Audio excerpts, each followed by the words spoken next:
영국의 언어학을 가르치고 있는 사연의 주인공은 영어에 대한 자부심이 엄청났었는데요. 한글을 접하고 인생이 바뀌어 버렸습니다. 어떤 내용일까요? 사연 시작합니다. 저는 TV 프로그램 하나가 제 인생을 바꿀 거라고는 한 번도 생각해 본 적이 없어요. 하지만 그게 딱 제게 일어난 일이었죠. 어디서부터 얘기를 시작해야 할지 모르겠지만 처음으로 돌아가 볼게요. 제 이름은 엠마 클라크이고 저는 케임브리지 대학교에서 언어학을 가르치고 있어요. 수년 동안 저는 영어 문학과 언어라는 편안한 세계 안에 갇혀 살았어요. 제 사무실에서는 낡은 셰익스피어 희곡집과 두꺼운 문법 책들로 둘러싸인 저를 쉽게 볼 수 있었죠. 오후 햇살이 창문을 통해 들어오면서 어지러운 제 책상 주변에서 춤추는 먼지 알갱이들을 비추곤 했어요. 영어는 가장 세련된 언어입니다. 제가 학생들에게 칠판을 가리키며 항상 강조하던 말이에요.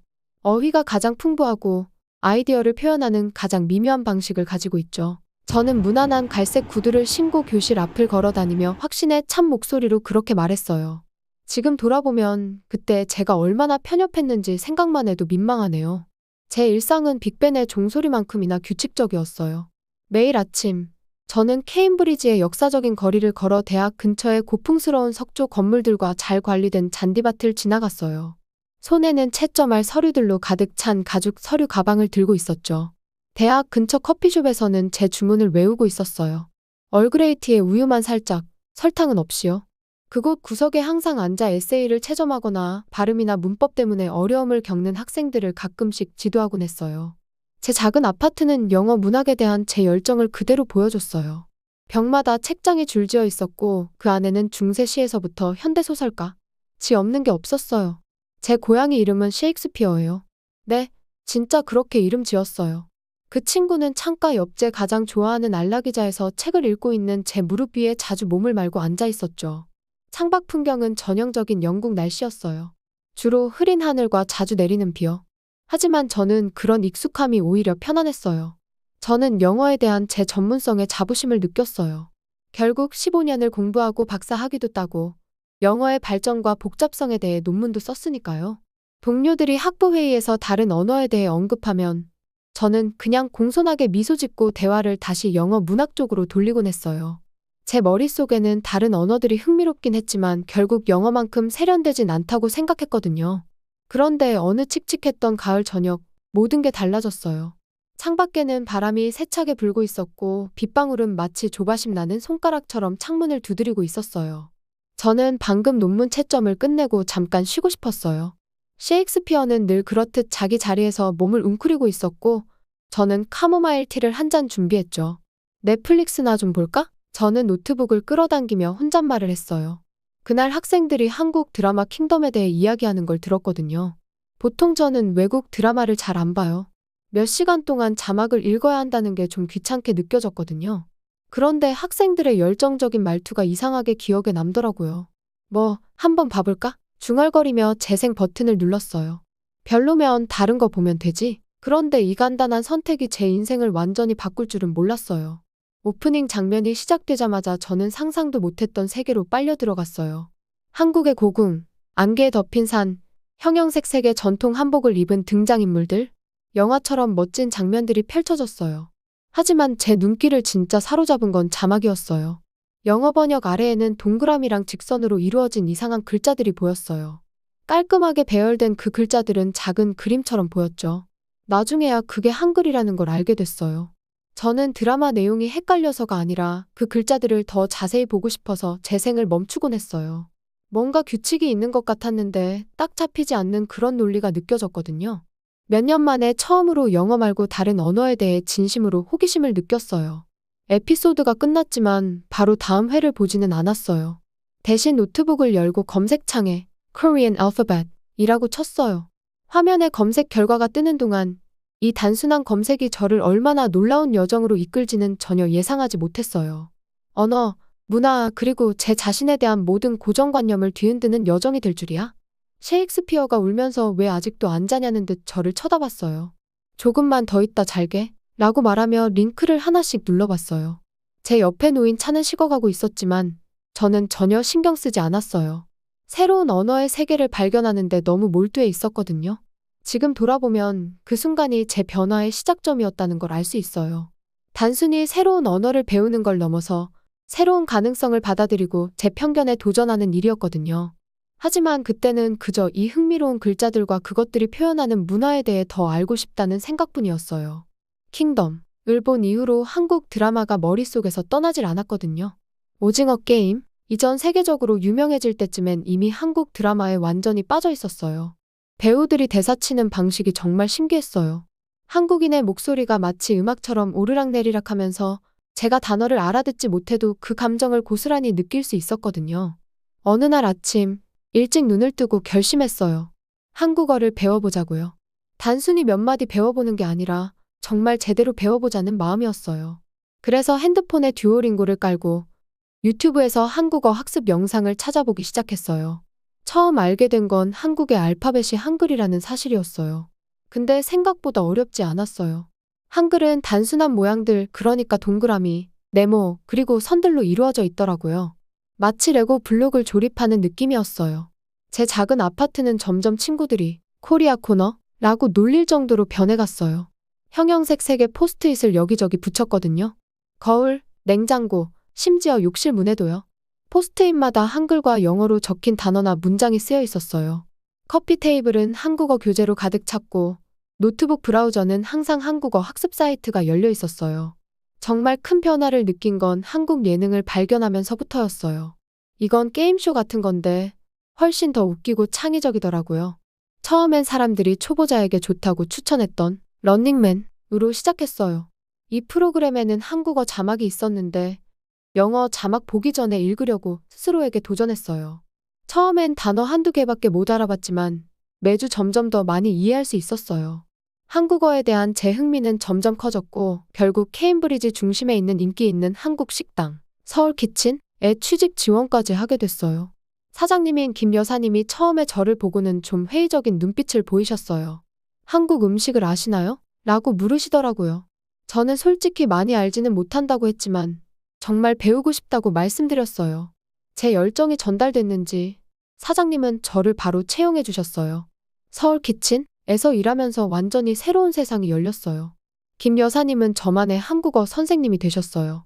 만두를 접으면서 발음을 바로잡아 주시고 반찬을 준비할 때 재료 이름을 하나하나 가르쳐 주셨어요.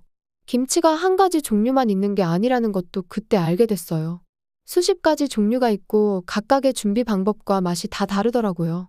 고춧가루 향도 이제 얼그레이 차 냄새만큼 익숙해졌어요. 제가 가장 좋아했던 건 손님들에게 한국 음식을 소개해드리는 일이었어요.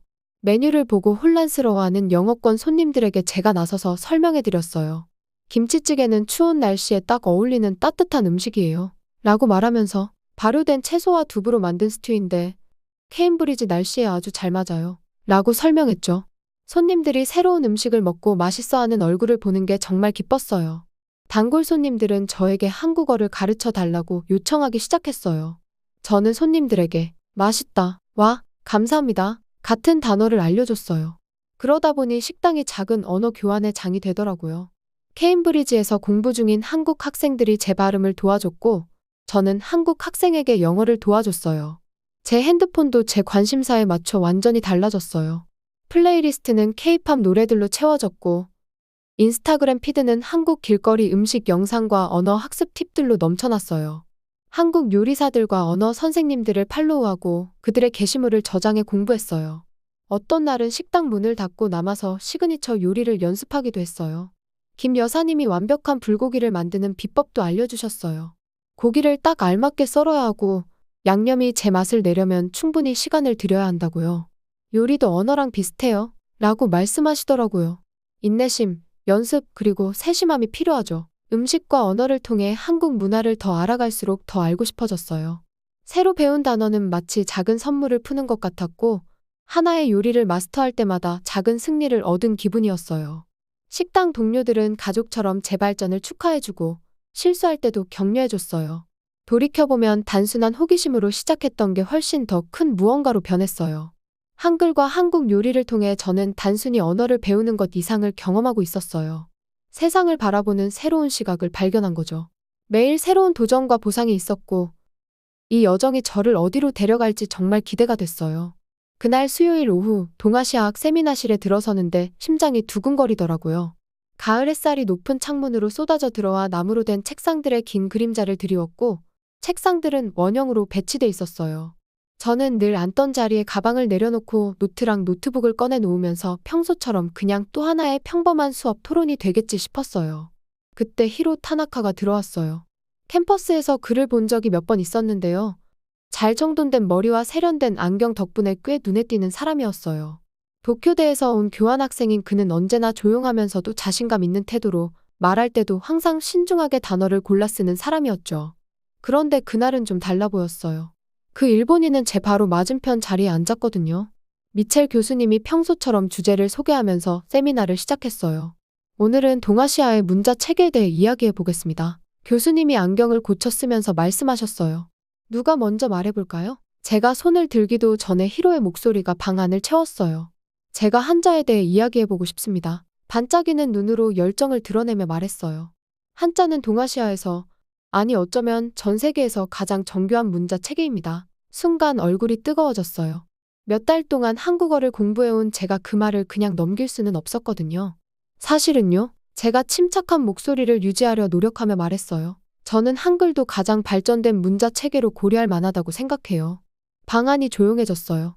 20명의 눈이 테니스 경기 관중처럼 히로와 저 사이를 오가더라고요. 미첼 교수님도 의자 앞으로 몸을 기울이며 이 흥미로운 논쟁에 관심을 보이셨어요.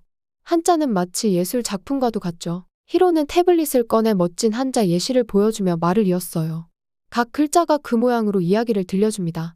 그래서 의미와 역사가 풍부하고 익히는데 수년이 걸릴 만큼 깊이가 있어요. 저는 고개를 끄덕이며 존중의 뜻을 보였지만 제 차례가 오기를 기다리느라 속이 근질근질했어요. 바로 그 점이 한글이 얼마나 놀라운지를 보여준다고 생각해요. 제가 재빨리 프레젠테이션 자료를 열며 말했어요. 한글은 복잡하게 설계된 게 아니라 누구나 쉽게 배울 수 있도록 만들어졌죠. 세종대왕께서는 모든 백성이 읽고 쓸 수 있기를 바라셨거든요.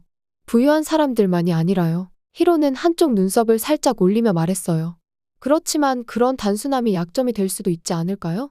한자는 수천 년의 전통과 연결되니까요. 단순하다고 약한 건 아니에요.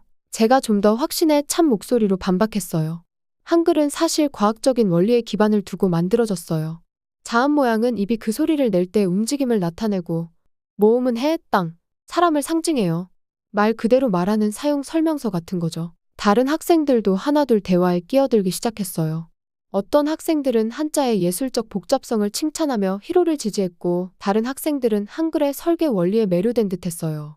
토론은 점점 활기를 띠며 각 문자 체계가 각 문화의 가치를 어떻게 반영하는지에 대해 깊이 있게 다뤄졌어요.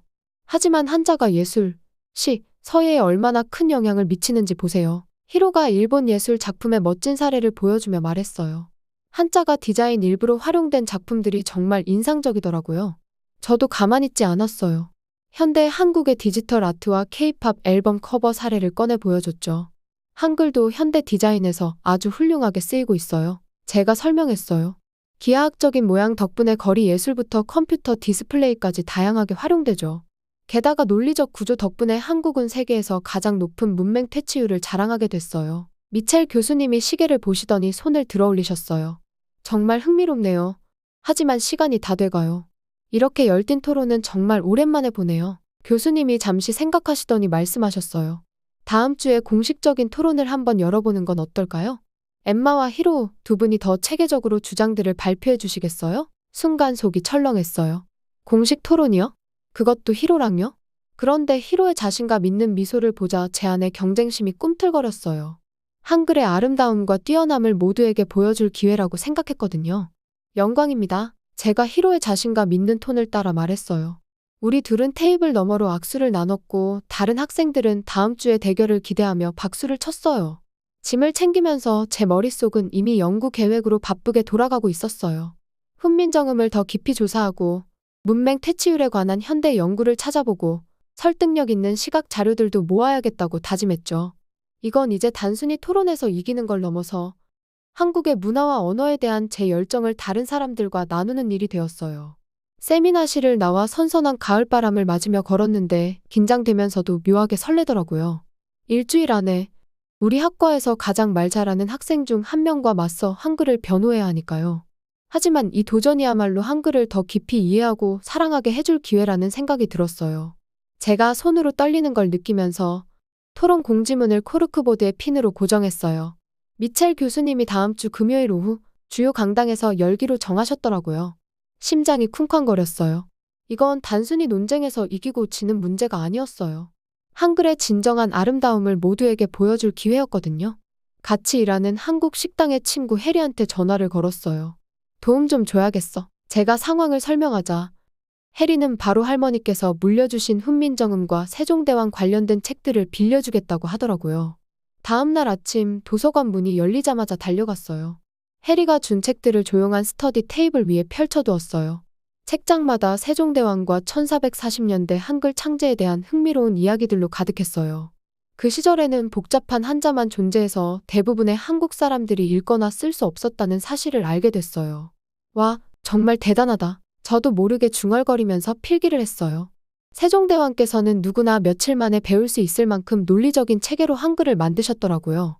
자음 모양은 발음할 때 입안의 위치와 모양을 본떠 만들어졌고 마치 누구나 풀 수 있는 코드 같았어요.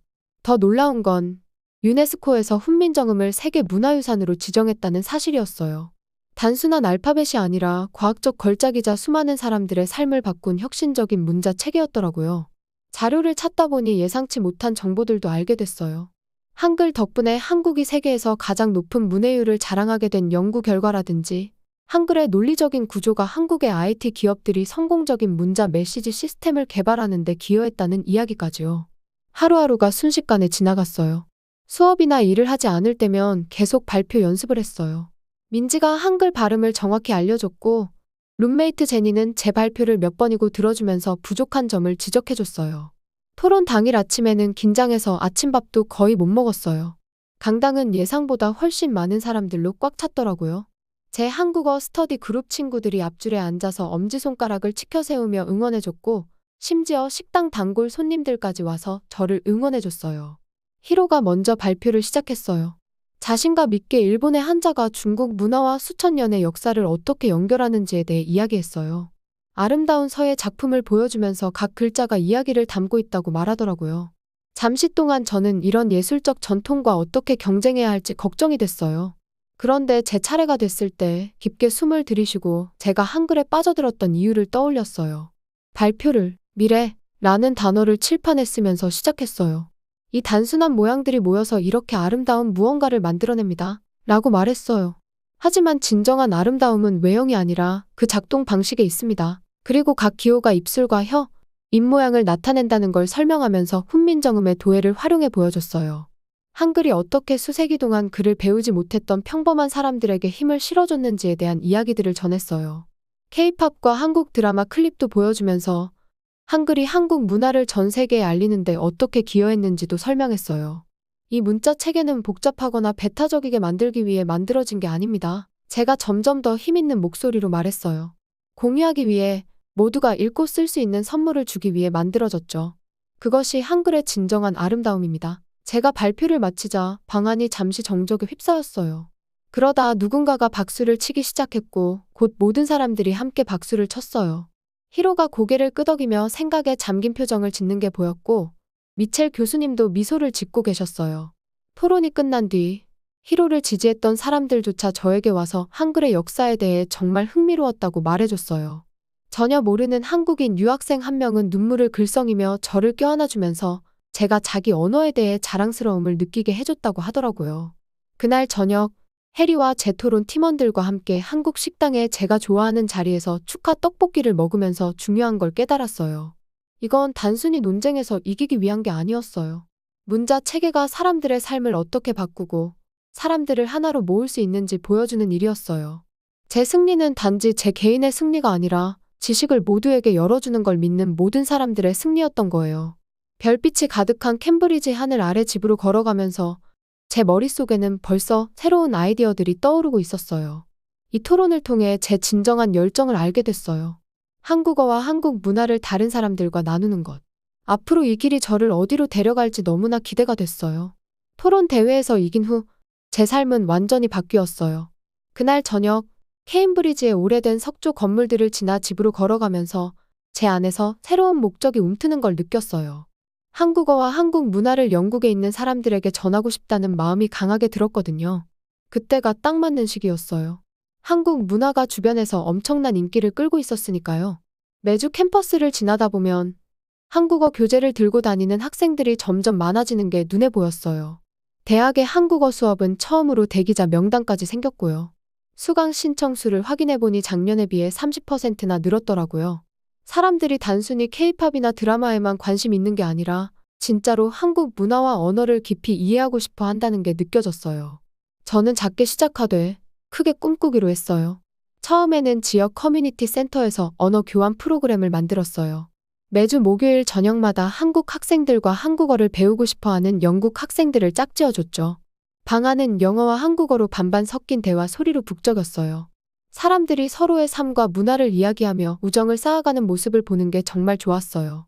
저 자신도 다른 사람들을 가르치면서 한국어 실력이 더 많이 늘었어요. 한국어 문법을 설명하다 보니 저 스스로도 더 잘 이해하게 되더라고요. 학생들이 어떤 개념에서 막힐 때 새로운 방법으로 설명해야 해서 더 깊게 고민하게 됐고요. 그 과정이 저를 더 나은 학습자이자 선생님으로 만들어줬어요. 제가 일하던 한국 음식점은 단순한 직장을 넘어 문화의 중심지가 됐어요. 사장님인 김 여사님께 한국 명절에 맞춘 특별 행사를 열자고 제안했을 때 정말 기뻐하시더라고요.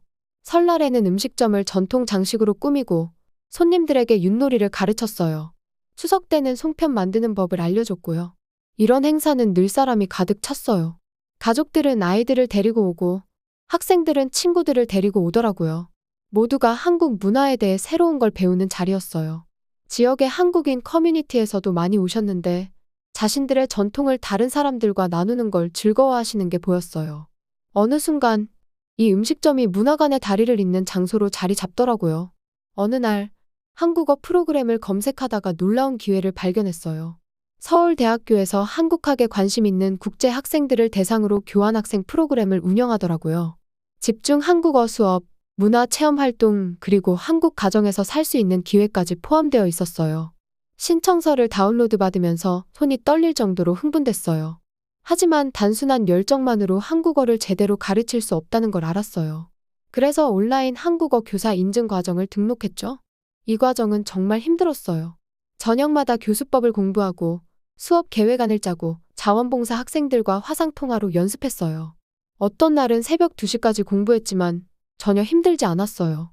만들었던 수업 하나하나가 제 꿈에 더 가까워지는 느낌이었거든요. 수업 연습은 저에게 정말 많은 걸 가르쳐줬어요. 어느 날은 영국 학생들에게 눈치라는 한국어 개념을 설명하려고 했는데 단어뿐만 아니라 그 문화적 의미까지 번역하는 게 얼마나 어려운지 알게 됐죠. 이런 순간들이 언어를 가르친다는 건 단순히 단어를 가르치는 게 아니라 문화 자체를 전하는 역할도 포함된다는 걸 깨닫게 해줬어요. 인증 과정에서는 제가 가르치는 수업을 녹화해야 했어요.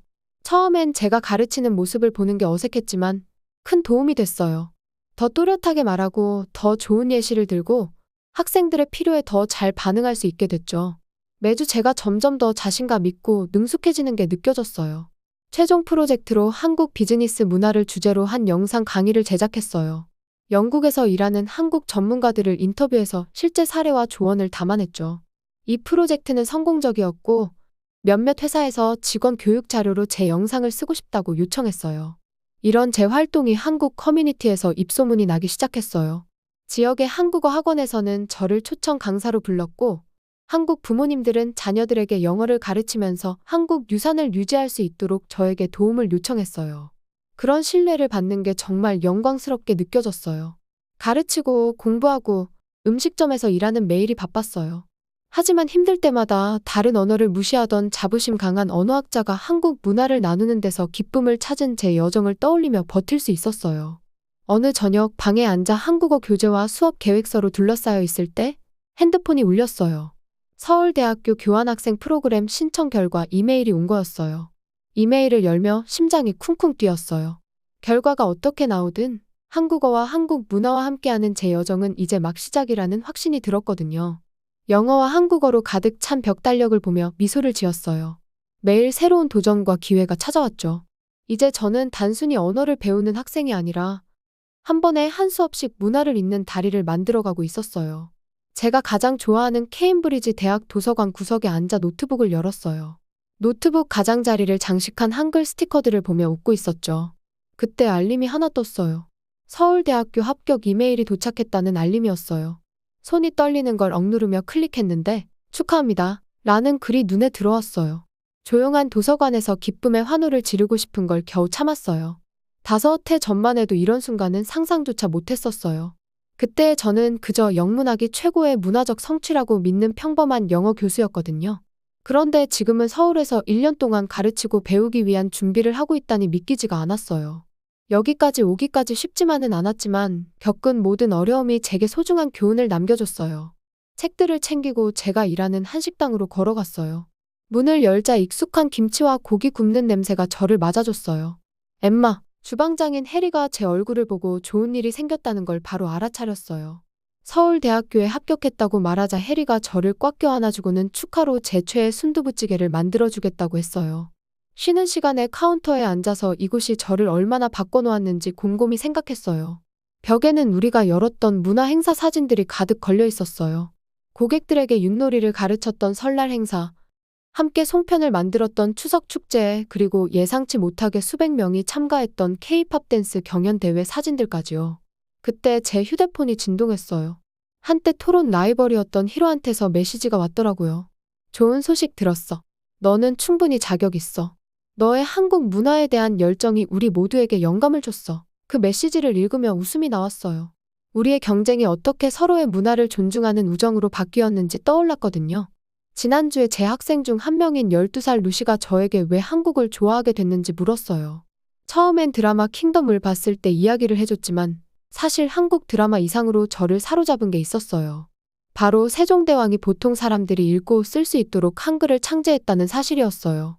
또 한글의 각 글자가 발음할 때 입모양을 본떠 디자인됐다는 걸 알게 됐을 때 감동도 있었죠. 그렇게 단순해 보이는 것들이 얼마나 기발할 수 있는지 깨달았어요. 제가 운영하는 한영 언어교환 모임에서도 축하 메시지들이 쏟아졌어요. 2년 만에 5명에서 시작한 모임이 이제는 10명이 넘게 됐거든요.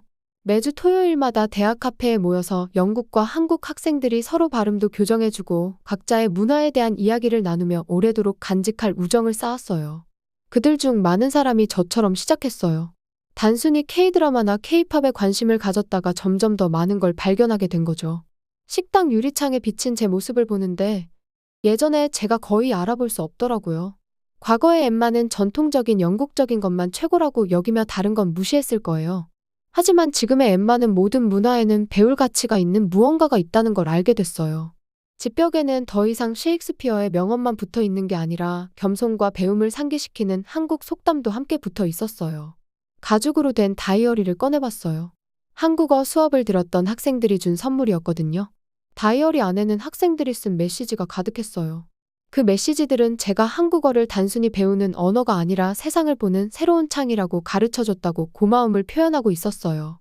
그 메시지들은 제게 가르친다는 게 단순히 문법이나 어휘를 알려주는 게 아니라 문화를 잇는 다리를 놓는 일이라는 걸 다시 상기시켜줬어요. 서울로 이사할 준비를 하면서도 여전히 답을 찾고 싶은 질문들이 떠올랐어요. 한국 가정은 중요한 순간들을 영국 가정과 어떻게 다르게 기념할까? 한국의 교육 방식에서 무엇을 배울 수 있을까?